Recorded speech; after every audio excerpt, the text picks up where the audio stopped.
datang di awan-awan, semua bangsa kan meratap. Dialah Alfa dan Omega, kerajaannya kekal selamanya.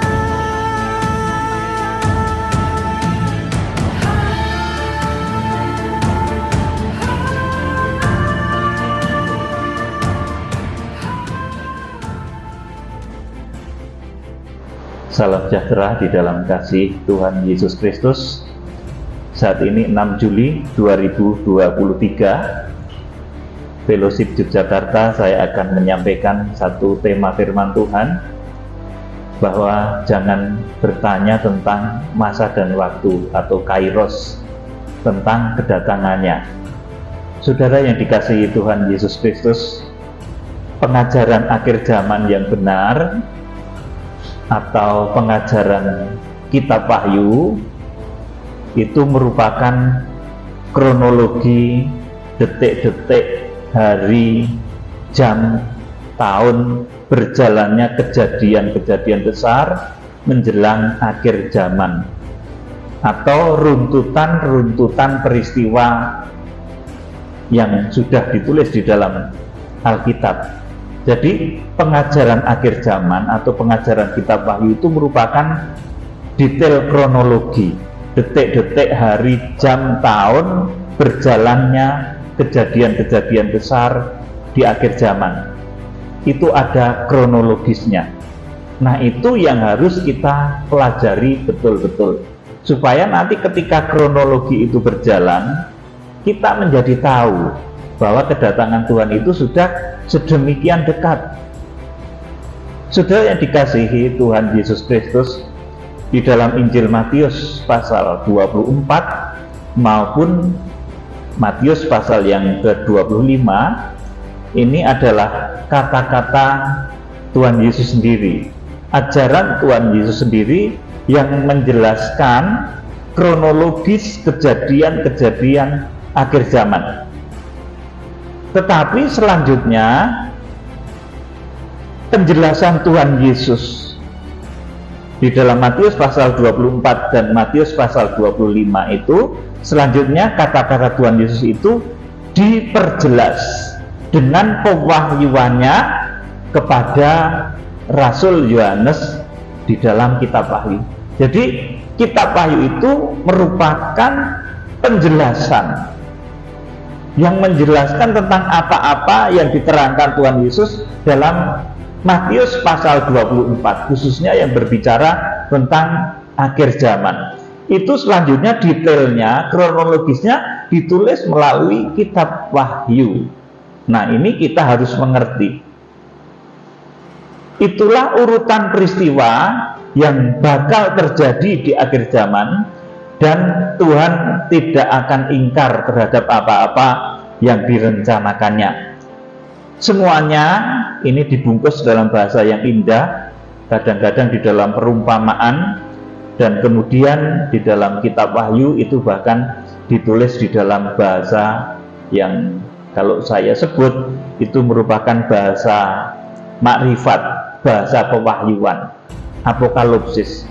Saudaraku, mengenai kronologis atau ilmu yang mempelajari urut-urutan peristiwa, ini kita harus ngerti. Mengenai kronologis kitab Wahyu itu kita harus mengerti, karena bila kita tahu kronologisnya, maka apabila nanti kita memasuki waktu seperti yang disebut di dalam ciri detail kronologis akhir zaman itu digenapi, maka kita akan ngerti, kita akan tahu sendiri.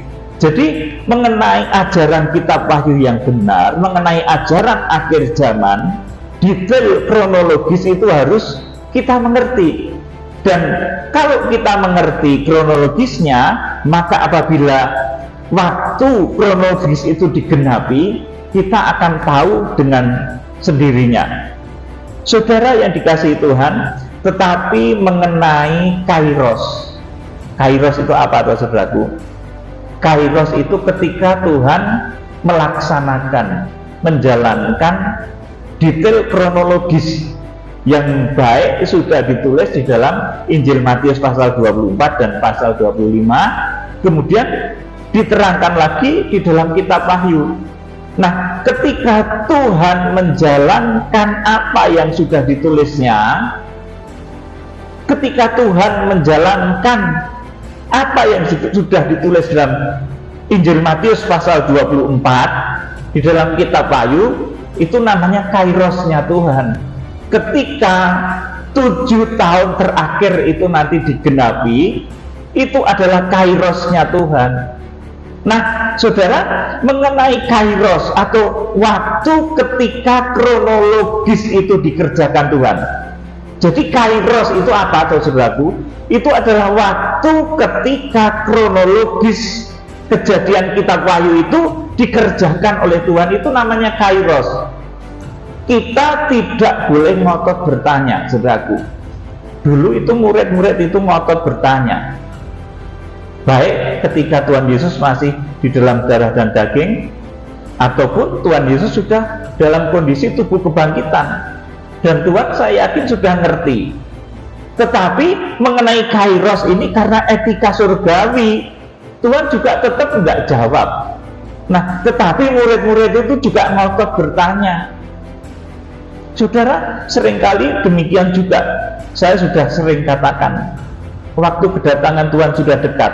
Bahkan kita akan melaksanakan apa yang terjadi di dalam 7 tahun terakhir itu, termasuk di dalamnya itu agenda besar kegerakan kuda putih menjangkau bangsa Israel. Saudara, kemudian ada orang yang bertanya, tahunnya kapan? Nah, itu kairos. Saya tidak mau menjawab, saudaraku.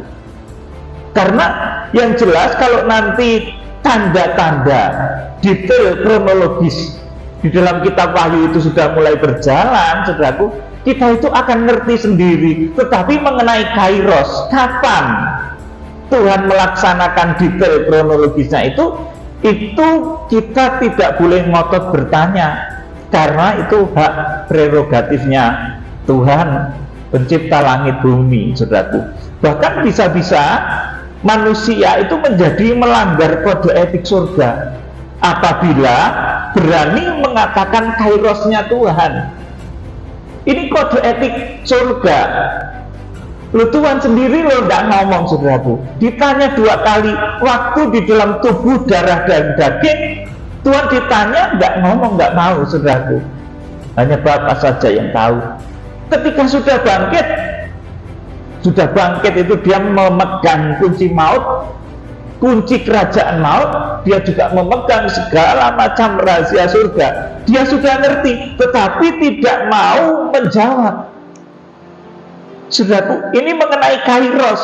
Jadi mengenai kairos atau kapan Tuhan melaksanakan 7 tahun terakhir, itu namanya kairos, saudaraku. Itu kita tidak boleh ngotot bertanya, Pak Peter, sekarang kegerakan kuda putih itu nanti mulainya tanggal berapa? Saudaraku, yang demikian itu namanya kairos.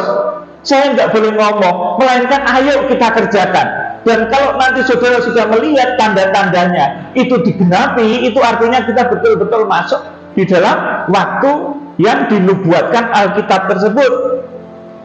Saudaraku, jadi mengenai kairos atau saat Tuhan melaksanakan kitab Wahyu 7 tahun terakhir, itu kita tidak boleh ngotot bertanya, karena itu hak prerogatifnya Tuhan. Bahkan juga, saudaraku, manusia itu menjadi melanggar kode etik surgawi apabila berani mengatakan kairosnya Tuhan. Ini yang patut kita perhatikan bersama-sama, karena Tuhan pun yang dahsyat, Tuhan yang luar biasa, Tuhan yang sudah mati dan bangkit. Dia tidak mau mengatakan kairos. Kapan 7 tahun terakhir itu dikerjakan, dilaksanakan. Kita akan baca di dalam Kisah Rasul pasal 1 ayat 6 dan selanjutnya. Kisah Rasul pasal 1 ayat 6 dan sampai 11. Pak Nendra bacakan. Maka bertanyalah mereka yang berkumpul di situ, Tuhan, maukah Engkau pada masa ini memulihkan kerajaan bagi Israel? Amin. Sampai sini dulu. Ini saya terangkan dulu. Jadi di sini ini dalam tubuh kebangkitan Tuhan, saudaraku, sudah disaksikan orang banyak, saudaraku. Murid-murid itu tetap bertanya. Maka bertanyalah mereka yang berkumpul di situ, Tuhan, maukah Engkau pada masa ini, Kronos, saudaraku, pada masa ini memulihkan kerajaan bagi Israel? Artinya, maukah Tuhan pada saat ini menjalankan apa yang Tuhan katakan pada Matius pasal 24 itu? Detail kronologis itu apa Tuhan mau kerjakan saat ini bagi Israel, bagi kami? Murid-murid itu ngotot begitu. Saudaraku bertanya, nanyanya itu agak ngotot. Saya katakan seperti itu. Maka ayat 7 dijawab oleh Tuhan. Coba dibaca Pak Nindra. Jawabnya, Ya. engkau tidak perlu mengetahui masa dan waktu yang ditetapkan Bapa sendiri menurut kuasanya. Amin. Saya terangkan lagi. Di sini Tuhan kemudian karena orang-orang ini ngotot, tanya, Tuhan, apakah engkau mau menjalankan kairos itu pada saat ini, pada waktu itu maksudnya, yang sudah engkau terangkan di Matius pasal 24, Matius pasal 25. Apakah engkau sudah mau menjalankan saat ini mengenai kronologi akhir zaman itu? Maka Tuhan menjawab, jawabnya, engkau tidak perlu mengetahui kairos. Ini bahasa aslinya masa dan waktu itu kairos, saudaraku. Engkau tidak perlu mengetahui kairos yang ditetapkan Bapa sendiri menurut kuasanya. Jadi waktu ketika Tuhan menjalankan 7 tahun terakhir itu, jangan saudara ngotot bertanya, Pak Peter, sekarang ini sudah masuk di tahun yang keberapa, bulan yang keberapa? Tentu saya nggak akan jawab, saudara, tetapi kita akan melihat, kita akan diberi tanda nanti, tanda yang berasal dari kebijaksanaan oleh orang-orang yang diurapi Roh Kudus, orang-orang yang dibimbing oleh Tuhan Yesus, orang-orang yang dibimbing oleh Bapa Surgawi. Ayat 8 dibaca Pak Nindra. Tetapi kamu akan menerima kuasa kalau Roh Kudus turun ke atas kamu, dan kamu akan menjadi saksiku di Yerusalem dan di seluruh Yudea dan Samaria dan sampai ke ujung bumi. Terus Sesudah ia mengatakan demikian, terangkatlah ia disaksikan oleh mereka, dan awan menutupnya dari pandangan mereka. Terus Ketika mereka sedang menatap ke langit waktu ia naik itu, tiba-tiba berdirilah 2 orang yang berpakaian putih dekat mereka dan berkata kepada mereka, "Hai orang-orang Galilea, mengapakah kamu berdiri melihat ke langit? Yesus ini yang terangkat ke surga meninggalkan kamu akan datang kembali dengan cara yang sama seperti kamu melihat dia naik ke surga." Amin. Sekarang penjelasannya kemudian diterangkan di dalam kitab Wahyu. Kitab Wahyu pasal 1 ayat yang ke-7. Pak Nindra bacakan. "Lihatlah, ia datang dengan awan-awan, dan setiap mata akan melihat dia, juga mereka yang telah menikam dia, dan semua bangsa di bumi akan meratapi dia. Ya, amin." 8. "Aku adalah Alfa dan Omega, firman Tuhan Allah, yang ada dan yang sudah ada, dan yang akan datang, yang Maha Kuasa." Amin. Saudaraku, jadi saya akan terangkan kepada saudara bahwa mengenai kairos atau mengenai kapan Tuhan melaksanakan kitab Wahyu, Tuhan menjalankan apa yang diterangkan di dalam Matius pasal 24 dan Matius pasal 25, khotbah tentang akhir zaman. Dan kapan ketika Tuhan menjalankan apa yang dituliskan dalam kitab Wahyu ini, saudaraku, maka nanti saudara tidak perlu bertanya waktunya kapan, apa kita ini sudah masuk meterai yang pertama, apa kita ini sudah masuk kepada penghukuman sangkakala, apa kita ini sudah masuk kepada penghukuman sangkakala yang kelima, misalkan seperti itu. Saudaraku, saudara jangan bertanya seperti itu, karena itu kairos. Kalau orang coba-coba mengutak-atik itu, saudaraku, berbahaya. Itu kode etik surga yang Tuhan sendiri nggak mau ngomong. Tetapi saudaraku, Tuhan akan memberikan kuasa, Tuhan akan memberikan tanda melalui bintang, melalui bulan, melalui matahari. Maka kepada orang-orang Farisi, ketika orang-orang Farisi bertanya, itu terus Tuhan menjawab bahwa bentuk langit, rupa langit kamu tahu, membedakan, tetapi tanda zaman kamu tidak. Nah, di sini saya akan memberitahu kepada saudara mengenai rupa langit, di mana dengan rupa langit itu kita menjadi bijaksana. Tanda yang akan diberi oleh Tuhan di akhir zaman itu adalah tanda dari rupa langit yang dahulu tidak dipahami oleh orang Farisi, sehingga Tuhan katakan rupa langit kamu tahu membedakan, tetapi tanda zaman kamu tidak. Nah, sekarang saya akan beritahu saudara mengenai rupa langit dan pertanda zaman. Saudara, ketika kitab Wahyu digenapi, itu pertama akan muncul apa, saudaraku? Tanda bintang. Ini rupa langit. Ya, kita akan membaca dulu, saudaraku, di dalam Injil ya, saya jadi ingat ayat ini ya, saudaraku. Matius pasal yang ke-16, Matius 16 ayat yang ke-3. Dan pada pagi hari, karena langit merah dan redup, kamu berkata, hari buruk. Rupa langit kamu tahu membedakannya, tetapi tanda-tanda zaman tidak. Amin. Jadi ini orang-orang Farisi dan Saduki itu hendak mencobai Tuhan Yesus. Mereka itu, saudaraku, tidak paham dengan bahasa langit dan bumi. Saudara, saya sekarang akan memberitahukan kepada saudara bahwa nanti ketika kita masuk di dalam kegenapan kitab Wahyu, jangan sampai kita seperti orang Farisi dan Saduki yang tidak bisa membaca tanda zaman melalui rupa langit. Saudaraku, yang pertama nanti ketika kitab Wahyu itu digenapi, ini akan muncul tanda bintang. Saudaraku, akan muncul hamba-hamba Tuhan yang sangat diurapi, yang di dalam kitab Wahyu pasal 1 ayat 16 ini sudah bolak-balik saya sampaikan, itu disebut sebagai 7 bintang yang digenggam di tangan kanan Tuhan Yesus Kristus.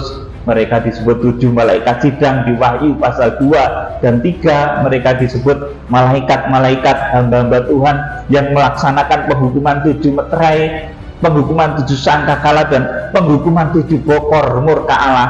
Mereka juga hamba Tuhan yang dipercaya untuk menyampaikan berita tentang harpaso, kapan tentang pengangkatan itu terjadi. Jadi yang disampaikan itu nanti bukan kedatangan Tuhan, tetapi kapan saat pengungsian, saat pengangkatan itu terjadi. Itu bintang-bintang di akhir zaman.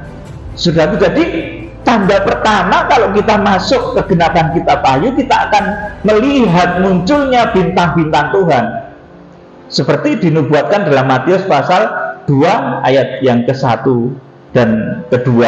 Itu sudah sering kita baca ya, saudaraku. Dan juga kemudian di dalam kitab Wahyu ini, di dalam kitab Wahyu pasal 1 ayat 16 sampai 20. Jadi untuk terlaksananya 7 tahun terakhir itu harus ada tanda bintang, harus ada tanda diutusnya hamba-hamba Tuhan yang sangat diurapinya, yang dipegang dalam tangan kanannya. Saudaraku, ucapannya itu sabdo pandito ratu. Kalau orang Jawa katakan seperti itu. Apa yang dikatakan itu jadi. Sudah, kita akan baca di dalam kitab Wahyu pasal 1 ayat 16 sampai 20. Kalau saudara sudah melihat munculnya hamba-hamba Tuhan ini, Wahyu pasal 1 itu sudah digenapi. Saudara tidak usah bertanya ini tahun yang keberapa. Kalau saudara sudah melihat ini, Wahyu pasal 1 berarti sudah digenapi. Ayo Pak Nendra, Wahyu pasal 1 ayat 16 sampai 20. Dan di tangan kanannya ia memegang 7 bintang, dan dari mulutnya keluar sebilah pedang tajam bermata 2, dan wajahnya bersinar-sinar bagaikan matahari yang terik. Amin. Sampai di sini. Jadi ia memegang 7 bintang. Bintang itu karakternya seperti apa, saudaraku? Memberi petunjuk pada banyak orang, ribuan orang, ratusan ribu orang. Saudaraku, ini sudah bolak-balik saya sampaikan kepada saudara. Jadi bintang itu memberi petunjuk. Kalau Daniel pasal 12 ayat 3 itu menggambarkan orang-orang yang memberikan petunjuk kebenaran kepada orang banyak, itu seperti bintang kekal untuk selamanya. Kemudian langsung ayat yang ke-20, dan rahasia ketujuh bintang yang telah kau lihat pada tangan kananku dan ketujuh kaki dian emas itu, ketujuh bintang itu ialah malaikat ketujuh jemaat, dan ketujuh kaki dian itu ialah ketujuh jemaat. Amin. Saudaraku, jadi pertanda pertama masuknya kita dalam kegerakan kitab Wahyu, di dalam kitab Wahyu pasal 1, atau masuknya kita kepada 7 tahun terakhir itu, kalau nanti saudara sudah tahu, Tuhan sudah menyatakan, ya ada yang tahu, ada yang enggak. Dulu itu bintang Bethlehem itu yang ngerti cuma sedikit, cuma orang Majus. Herodes pun mengintip juga susah, saudaraku.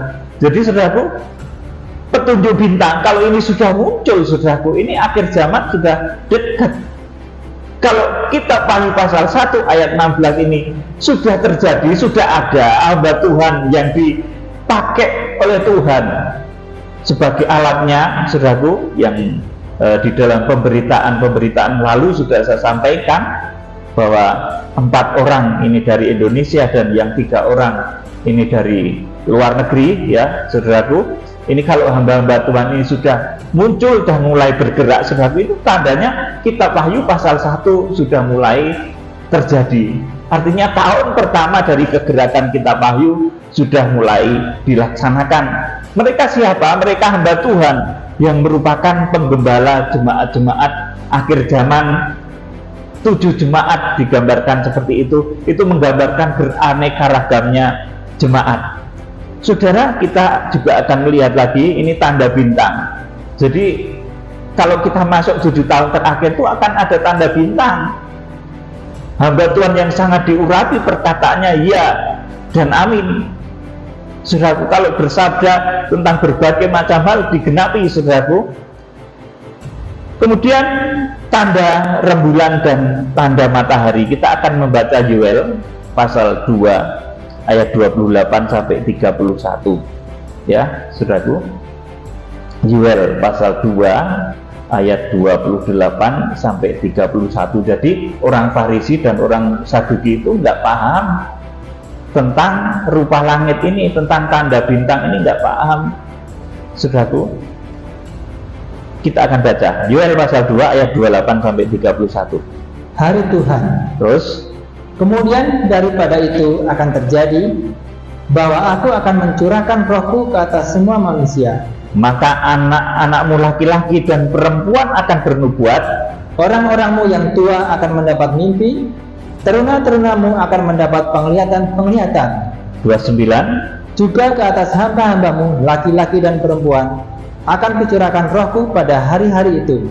30. Aku akan mengadakan mujizat-mujizat di langit dan di bumi, darah dan api dan gumpalan-gumpalan asap. Terus, matahari akan berubah menjadi gelap gulita dan bulan menjadi darah sebelum datangnya hari Tuhan yang hebat dan dahsyat itu. Amin. Jadi di sini dikatakan banyak hal, ya. Tuhan akan mencurahkan rohnya sehingga orang-orangmu yang tua akan bernubuat, akan mendapat mimpi, teruna-terunamu akan mendapat penglihatan-penglihatan. Juga atas hamba-hambamu laki-laki dan perempuan akan kucurahkan rohku pada hari itu. Aku akan mengadakan mujizat di langit dan di bumi, darah dan api dan gumpalan-gumpalan asap. Matahari akan menjadi gelap gulita dan bulan menjadi darah sebelum datangnya hari Tuhan yang hebat dan dahsyat itu. Tanda rembulan, saudaraku, saat ini yuk kita akan membaca, ya. Saya akan menyibak sedikit ini tanda yang dahulu tidak dipahami oleh orang-orang Farisi dan Saduki. Wahyu pasal 6 ayat yang ke-12. Maka aku melihat ketika anak domba itu membuka meterai yang ke-6, sesungguhnya terjadilah gempa bumi yang dahsyat, dan matahari menjadi hitam bagikan karung rambut, dan bulan menjadi merah seluruhnya bagikan darah. Amin. Saudaraku, ini tanda rembulan, saudaraku. Dan satu tanda besar juga nanti yang akan terjadi di dalam masa-masa kegenapan kitab Wahyu itu akan ada gempa bumi yang dahsyat. Tentunya kalau ini ditulis di dalam Alkitab, itu bukan gempa bumi lokalan yang kecil-kecil ya saudaraku. Ini bukan gempa bumi lokalan, tapi satu gempa bumi yang sangat dahsyat, yang akan meliputi mungkin beberapa negara, bahkan mungkin meliputi benua. Saudaraku, jadi akan ada gempa bumi yang dahsyat. Makanya di akhir zaman bencana yang paling banyak itu gempa bumi. Saudaraku, memang Tuhan sudah katakan akan terjadi banyak gempa bumi, peperangan, saudaraku, gempa bumi yang terbanyak. Oleh karena itu di pastori RMC saya membuat gubuk yang tahan gempa ya saudaraku, gubuk doa. Di sana sering dipakai doa hamba-hamba Tuhan yang datang ke sana ya, sering istirahat di situ, tahan gempa ya, dari kayu saya bikinnya itu saudaraku. Bukan berarti saya suruh saudara ya, tapi berbijaksanalah di akhir zaman, karena membangun segala sesuatu harus kita mengerti tentang tantangan zaman yang akan segera terjadi ya saudaraku. Jadi ya, kapan-kapan kalau saudara punya waktu silakan datang ke IRMC di sekretariat kami ya, bisa melihat. Jadi saudaraku, di akhir zaman itu akan banyak gempa bumi, dan akan ada gempa bumi yang dahsyat, dan kemudian ditandai dengan bulan yang menjadi merah seluruhnya bagaikan darah. Ya saudaraku, nanti ini akan terjadi ketika kitab Wahyu pasal 6 ayat 12 ini digenapi. Kemudian tanda matahari.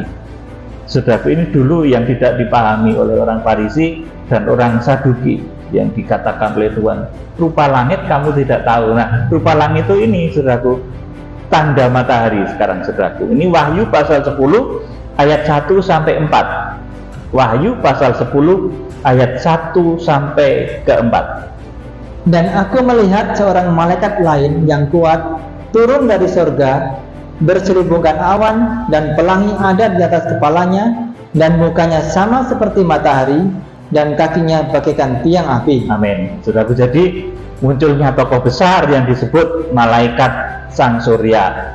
Ini tanda matahari.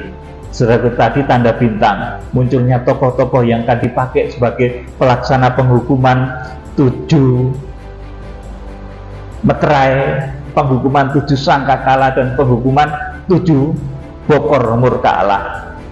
Kemudian juga munculnya tanda matahari, munculnya tokoh yang disebut tokoh malaikat sang surya, yang merupakan tokoh dari timur. Yesaya 46 ayat 9 sampai 11 itu yang ditugaskan oleh Tuhan secara khusus untuk menggendong kembali Israel. Kemarin di dalam khotbah pendek saya sampaikan tanda sebelum Reja 18 bulan sebelum Reja itu Israel harus tobat. Saudaraku, Israel harus terjadi pertobatan massal. Itulah hasil dari kegerakan Kuda Putih, saudara. Kalau kegerakan Kuda Putih sudah berhasil, saudara, maka bisa dihitung dengan bulan saja nanti masa antikris itu terjadi. Jadi yang diberikan oleh Tuhan itu tanda-tandanya seperti itu. Kalau kegerakan Kuda Putih, penjangkauan bangsa Israel itu sudah terjadi, saudaraku. Saat ini penduduk Israel 7 juta atau 8 juta. Yang terima Tuhan Yesus adalah 70.000 orang sekitar itu, saudaraku. Maka perlu kegerakan besar untuk membuat pertobatan massal, pertobatan nasional atas bangsa Israel. Kalau itu sudah terjadi, saudaraku, maka masa antikris itu hitungannya sudah bulan lagi, saudaraku, belasan bulan lagi. Jadi kalau nanti bangsa Israel itu sudah terima Tuhan Yesus sebagai Tuhan dan Juru Selamat, masa antikris itu hitungannya tinggal belasan bulan lagi. Masa pengangkatan juga hitungannya tinggal belasan bulan lagi. Tetapi mengenai kairosnya, kapan bangsa Israel itu bisa dipertobatkan, itu waktu Tuhan. kita akan berjalan saja, kita lakukan saja apa yang menjadi firman Tuhan ini. Saudaraku, kalau melalui kegerakan kitab Wahyu yang kita canangkan itu, saudaraku, dalam waktu dekat ternyata bangsa Israel mengalami pertobatan, saudaraku. Ya, waktunya memang betul-betul sudah dekat. Jadi yang diberikan oleh Tuhan itu adalah tandanya. Tuhan akan memberi tanda. Dan kita bukan seperti orang Farisi dan orang Saduki yang tidak bisa membaca, saudaraku, rupa langit. Kita diberi kebijakan oleh Tuhan untuk membaca rupa langit. Rupa langit itu apa, saudaraku? Di sana ada bintang. Di dalam kitab Wahyu itu apa, saudaraku? Di sana ada hamba Tuhan yang akan dipakai. Kitab Wahyu itu di dalamnya ada apa, saudaraku? Ada rembulan, ada matahari, saudaraku. Jadi itu rupa langit yang dahulu tidak dipahami orang Farisi dan orang Saduki. Nah, di Wahyu pasal 10 ini rupa langit kita membaca diutusnya, saudaraku, malaikat matahari. Kalau dalam Wahyu pasal 7 ayat 1 sampai 4 itu malaikat yang di tangannya memegang meterai Allah yang hidup. Kalau di dalam kitab Wahyu pasal 10 ini digambarkan sebagai malaikat yang memegang gulungan kitab yang terbuka, saudaraku. Dan malaikat ini, saudaraku, tokoh ini akan menyampaikan kapan hari H pengangkatan pengungsian, kapan hari H tentang datangnya masa antikris. Jadi yang disampaikan oleh malaikat yang berwajah matahari ini pun bukan kedatangan Tuhan, saudaraku. Tuhan tidak mencela-mencela. Tuhan konsekuen dengan apa yang dikatakannya. Yang disampaikan oleh malaikat yang berwajah matahari ini, saudaraku, ini adalah saat pengangkatan, saat pengungsian. Saudara, kita akan baca Wahyu pasal 10 tadi, ayat yang ke-1 sampai ke-4. Pak Nindra, baca ulang. Dan aku melihat seorang malaikat lain yang kuat turun dari surga, berselubungkan awan, dan pelangi ada di atas kepalanya, dan mukanya sama seperti matahari, dan kakinya bagaikan tiang api. Terus, dalam tangannya ia memegang sebuah gulungan kitab kecil yang terbuka. Ia menginjakkan kaki kanannya di atas laut, dan kaki kirinya di atas bumi. Terus, dan ia berseru dengan suara nyaring, sama seperti singa yang mengaum.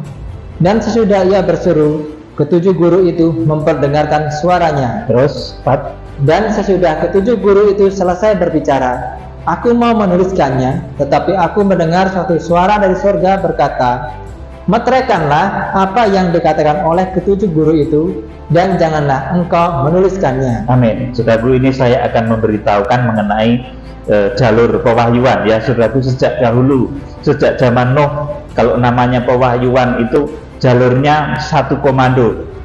Tuhan lewat Nuh kemudian membikin bahtera. Tidak ada di tempat lain, saudaraku, disuruh seperti itu, nggak ada. Di zaman Musa, saudaraku, juga Tuhan kemudian melalui Musa disuruh membikin tabernakel itu. Tidak ada mungkin di benua Amerika sana, saudaraku, Musa lain yang disuruh serupa untuk membikin tabernakel itu, nggak ada. Oleh karena itu, sudah yang dikasih Tuhan, maka jalur pewahyuan itu selalu satu komando.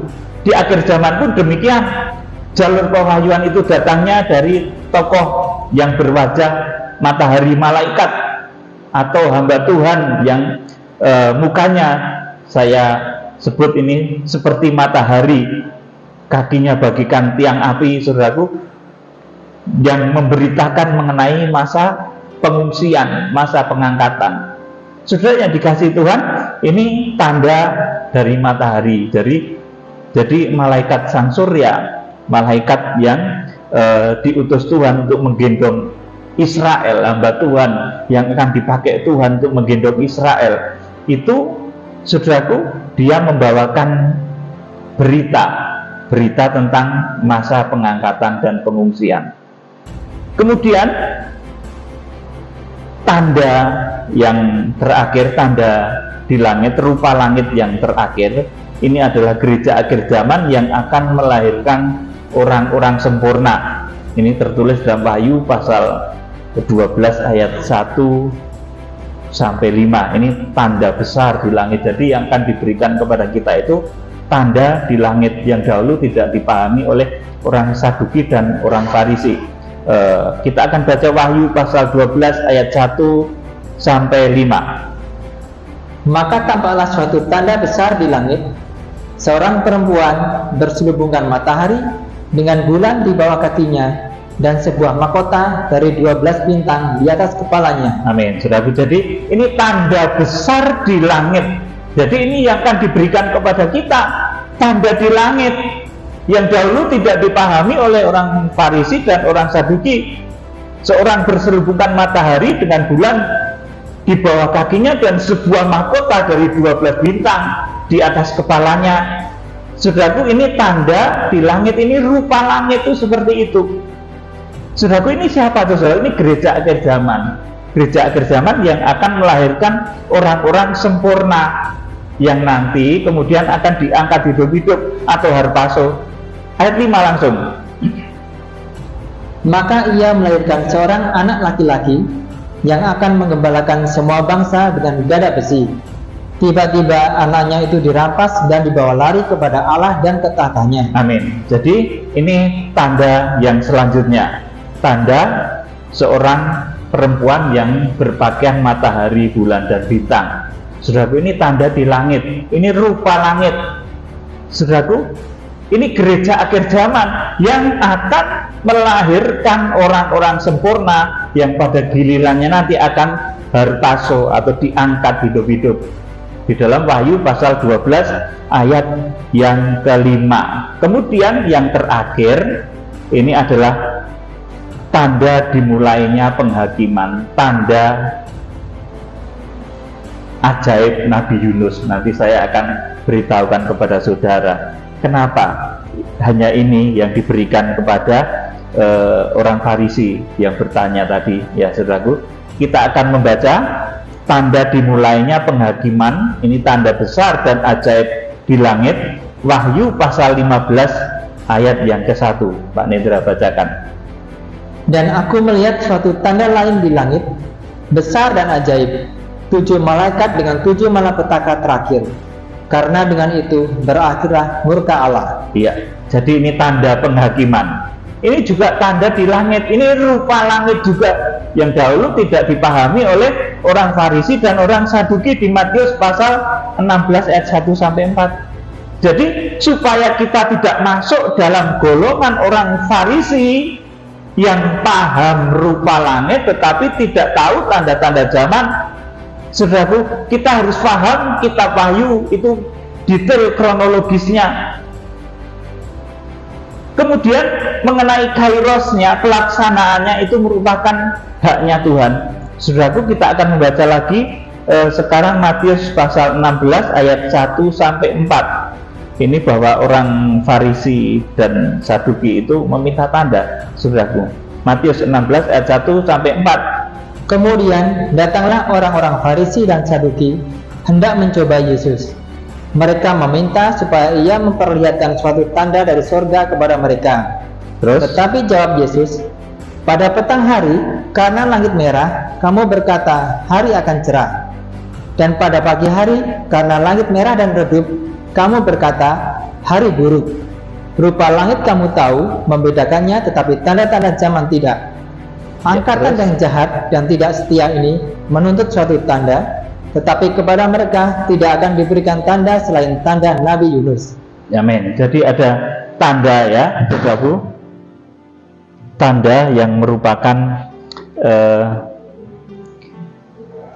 tanda yang merupakan petunjuk, dan ini dibagi menjadi dua ya saudaraku. Tanda untuk orang-orang Farisi dan Saduki yang mencobai, saudaraku. Tanda-tanda orang Farisi, Saduki yang mencobai itu mereka meminta tanda. Mereka paham rupa langit tetapi tanda-tanda zaman tidak. Nah, kita ini supaya kita rupa langit itu ngerti tetapi tanda-tanda zaman kita juga ngerti, saudaraku.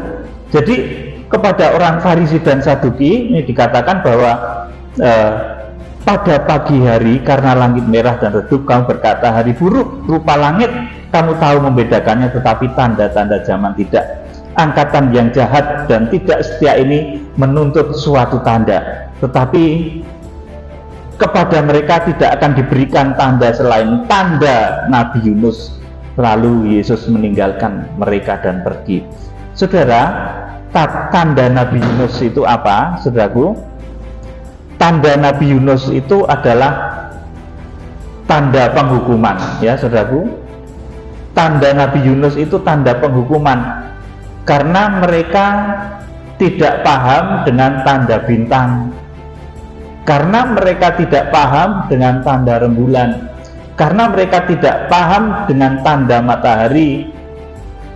Mereka langsung melihat tanda penghukuman. Ini menunjuk kepada orang-orang yang nanti tertinggal di masa Antikris selama 3,5 tahun.